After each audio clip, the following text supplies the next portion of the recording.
Well guys, it is finally time for me to start talking about my picks for the best films of 2012. Let me give you a little disclaimer. I have not yet seen Zero Dark 30. That film won't be on this list because it doesn't open in Cleveland until January 11th and my screening isn't until the 10th. I tried very hard to get a DVD screener of that film from Sony Pictures, but they just don't want anyone outside of New York and LA to see that film yet. So it's not going to be on my list. I do, however, have some great movies to talk about with you guys, but before I get to them, I just want to remind you that I did see The Place Beyond the Pines at Toronto International Film Festival in September, and I did give that film an A+, but that film doesn't come out until March of 2013, so that film won't be on this list. And one more thing before I get into my list, you guys are going to see certain films on this list where you're like, wait a second, he gave that one an A and that one an A-, so why is the A- one above the A? Or why is the A+ one lower than the ones that's A or A-? You're going to see that on this list. Maybe a film that did everything just right in the way it should be and I gave an A+. Perhaps I liked a different film even more, even if it didn't get that highest grade. This is just my one weird chance in a video where I can be 100% completely just biased and give you guys my opinion. So let's get started. First off, I have 5 honorable mentions. Count them, 5.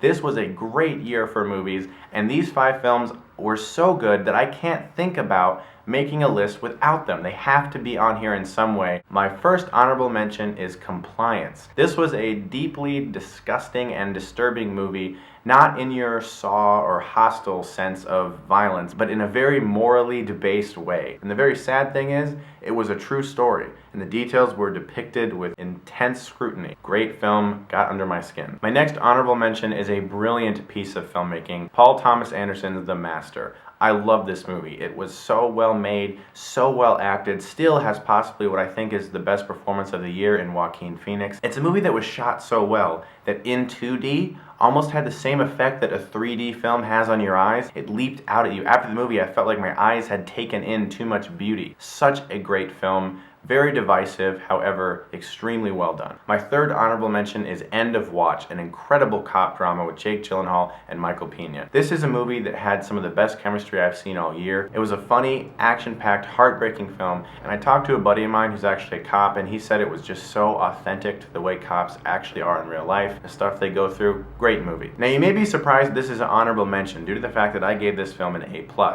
I adore Moonrise Kingdom. I love that movie. It is so well done. In my opinion, for the type of movie it was trying to be, it did everything just right. It's a funny, hilarious, quirky, extremely well shot adventure, and it's kind of like a fantasy in a lot of ways. But I love this film so much, and the only reason it's not actually on my list is because there are other films that I did enjoy more. But for the film that it was trying to be, I thought it did absolutely everything right. And my last honorable mention is probably the most controversial film in this entire video, Prometheus. A lot of people were bored by this movie. A lot of people were disappointed by this movie. A lot of people wanted aliens, and they wanted this to be like that. It wasn't. Nevertheless, if you saw my Prometheus Explained video, I mentioned that I feel like this is one of those movies that once the hype dies down and they stop thinking about it as an alien film, or, you know, just in the way the trailers depicted it or whatever, that it will eventually be looked at as a much more mature science fiction film. When I watched the Blu-ray special features, the thing that blew my mind was just how much special effects aren't in this movie. Like, almost the entire film was shot on practical sets. Good job, Ridley Scott. It may not have been as good as Alien or Aliens, but I still really enjoyed your film. Okay, no more further ado, let's get to the top 10 films of 2012 as picked by me. Number 10 is a film that affected me emotionally so much, and it was such a deeply real film because I've been to high school and I understand a lot of the things this kid went through. The Perks of Being a Wallflower was a film that blew me away on so many different levels. I was so surprised that the author of the book actually directed this movie.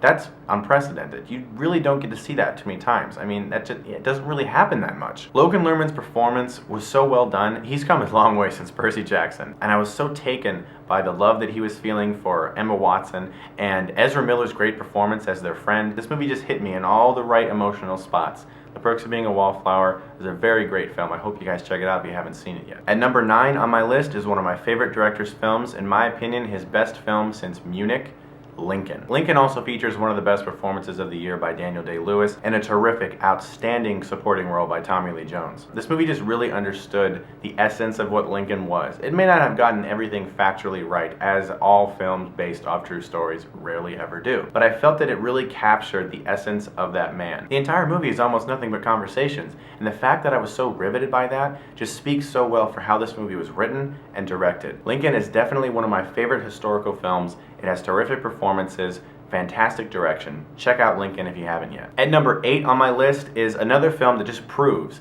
that an actor can become a director and do it extremely well multiple times. Argo. After Ben Affleck made Gone Baby Gone and impressed the hell out of me, and then he made The Town, and I was like, my God, this is a good new talent. With Argo, he absolutely 100% solidifies that he knows what he's doing behind the camera. And one of the most surprising things about this movie to me was the humor. It was so funny. Alan Arkin and John Goodman, that comedy pair was like some of the best comedy chemistry I've seen this year. Just them together in this movie brought it to a whole nother level. It wasn't just a really fun thriller and engaging and suspenseful. That comedy element was so strong in the film, and it fits so well, because that's something that's really hard to do when you kind of try to add comedy into a more serious drama. It can really come off as forced. Not here. It was so well done. Argo, excellent movie. At number 7 is the first film that I got to see at TIFF. It was the premiere. The atmosphere in the room was just, it was so warm and exciting. Everyone was pumped to see Looper. Joseph Gordon-Levitt came out and introduced the film. Rian Johnson did as well. They were so excited about it, and you can just feel that excitement throughout this entire movie. It's one of the best science fiction films of recent years. It has terrific action, but it's not that the action overrides the interesting story, because there's real characters there with real depth, and the science fiction element just adds to that and gives these people more things to work with. It was such a brilliantly edited film too. I really think it might be the best edited film I've seen all year. The musical score was different, it was engaging. Everything about Looper just set me there, and I was just like, I haven't seen a film like this in a long, long time. And it was just such a great adrenaline shot to the veins to see an original piece of filmmaking, and I can't wait to see what Rian Johnson does next. At number 6 is another film that I got to see at TIFF. All the cast was there, the director. The atmosphere in the room was similar to Looper. Everyone was just so pumped to see this movie, and the audience was just dying with laughter every couple seconds. 7 Psychopaths surprised every bone in my body. I could not believe how well made this film was. The best part of this movie, I think, is the screenplay. Colin Farrell, Sam Rockwell, Christopher Walken, Woody Harrelson. These 4 men give some of the most hilarious performances of the year by far. They are so excellent in this movie, and they work so well together. And my word, Sam Rockwell, I honestly have never seen a performance this good by him. He was fantastic in Moon. He's been good in basically everything I've seen him in, but he stole every scene in this movie, and he did such an excellent job. If you have not seen 7 Psychopaths, I implore you to see that movie. It is unbelievably well done. This is when it gets serious. This is when the heavy hitters come out. Let's talk about one of the first films of 2012 that just blew me away, The Avengers. This is a movie that, you know, you can look at and you can complain about all kinds of things because it is a fanboy film, thus a whole bunch of people will complain about it. But at its core, it did exactly what it was trying to do, in my opinion, almost perfectly. It is a fun superhero film with likable characters, good depth, and incredible action, and it did it just right. For a filmmaker to be able to balance so many larger-than-life people in one movie, give each of them enough depth to be able to care about them, that is an impressive feat and deserves to be in the top 5 just because of that. However, it was also one of the funnest, most extremely entertaining movies of the year. The Avengers was just everything a fanboy could want, all in one movie. At number 4 is a film by one of my favorite filmmakers. This is a guy who has almost consistently never disappointed.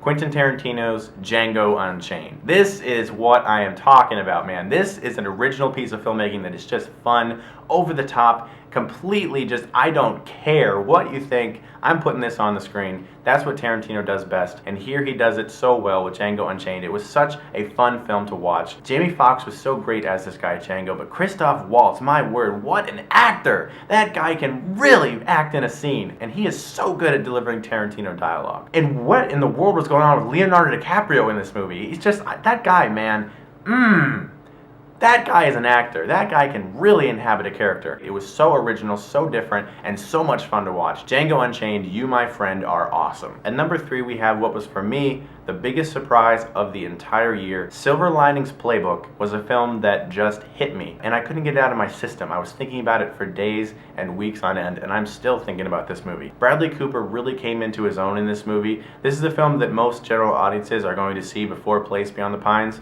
which I did see before Silver Linings, so I knew going into this movie that Cooper could act because he is incredible in Place Beyond the Pines. We'll talk about that in next year's Best Of video, I'm positive. But here he delivers such a wounded, vulnerable performance, and that, along with Jennifer Lawrence's chemistry, her performance, Robert De Niro in this movie, Jackie Weaver, So much great stuff happening in this movie. Chris Tucker even did a great job in this movie. It was directed so well by David O. Russell, and this film just hit my emotional dominoes. It was like, there's one, knock it over, oh, there's no, oh god, no, don't go that far, don't hit another domino, oh, the tears are coming. If you didn't get a chance to see Silver Linings Playbook in theaters, please rent the Blu-ray or DVD when it comes out. It is well worth your time. It's an emotional experience that is very rewarding and a lot of fun at the same time. At number 2, we have a film that I was just so pumped for. This was the movie, man. I wanted this movie, please be good, and it was. Skyfall Skyfall was so awesome. It's one of the best Bond movies ever made. Daniel Craig is just the Bond. Daniel Craig just takes his character to a whole nother level, and Sam Mendes was the perfect director to do that. And Roger Deakins as a cinematographer, oh, this movie was just a complete cinematic orgasm for my eyeballs. Javier Bardem as Silva, this messed up, disgusting, vile, funny villain, one of the best Bond villains ever, and Judi Dench as M, Ray Fiennes. This movie was just on a whole nother level of summer blockbuster entertainment. It entertained me from every single scene, and I liked it even more the second time I saw it. It evokes this incredible feeling of drama along with some really intense action. Skyfall is just a magnificent piece of filmmaking, and I can't wait to buy the Blu-ray and put it with my collection. Alright guys, my number 1 pick of the year. You may have predicted it, you may have been able to expect it. You can call me a fanboy, you can call me whatever you want, because my opinion, the film of 2012 that I will look back and say that is the film that just did it, and it did it right. It may not have been as good as its predecessor, but nevertheless, The Dark Knight Rises is the film that just took me to places that no other film in 2012 did. How did Bruce Wayne get back into Gotham? I don't know, but he's Bruce Wayne and Batman. I'm willing to give him the benefit of the doubt. I went into this film expecting Dark Knight 2. I honestly did, and that was a mistake. I was expecting a non-stop thrill ride, 100% just this thriller, this intense movie, and what I got was a quiet, dramatic look at such an iconic character. This film got the character of Bruce Wayne so correct that it was able to portray Batman perhaps as well as any film in this entire series, even though he possibly was in it the least amount of all of them, which is interesting. Tom Hardy as Bane, just fantastic. To be able to be so over the top in your performance, to have almost your entire face shielded and still be that convincing. Such a fun and entertaining villain. Anne Hathaway as Catwoman. Morgan Freeman.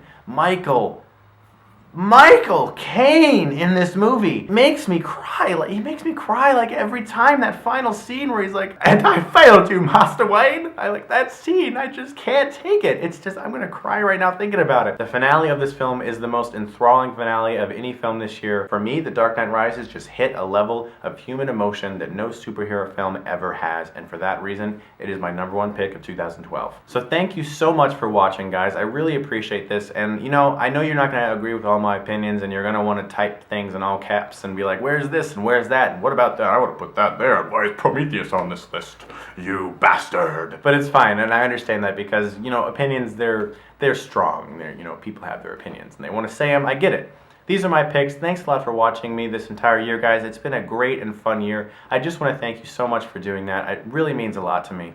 Really, it honestly really does. Thank you so much. Pretty soon I'm going to be having my top 10 picks for worst films of 2012. Stay tuned for that video in just a day or two. I hope you enjoy because, there's some picks on there. Also, lastly, I did make a tribute to my favorite films of the year, a montage in which I tried to do my best to edit it very well. It took me a month or so to make it. I posted that on a different channel, and I really would love your guys' opinion on that video. I put that link below, and there's an annotation at the very end of this video to check that out. Let me know what you thought of that. I hope you enjoy it, and as always, guys, thanks so much for watching me this year, and if you like this video, you can click right here and get Stuckmanized.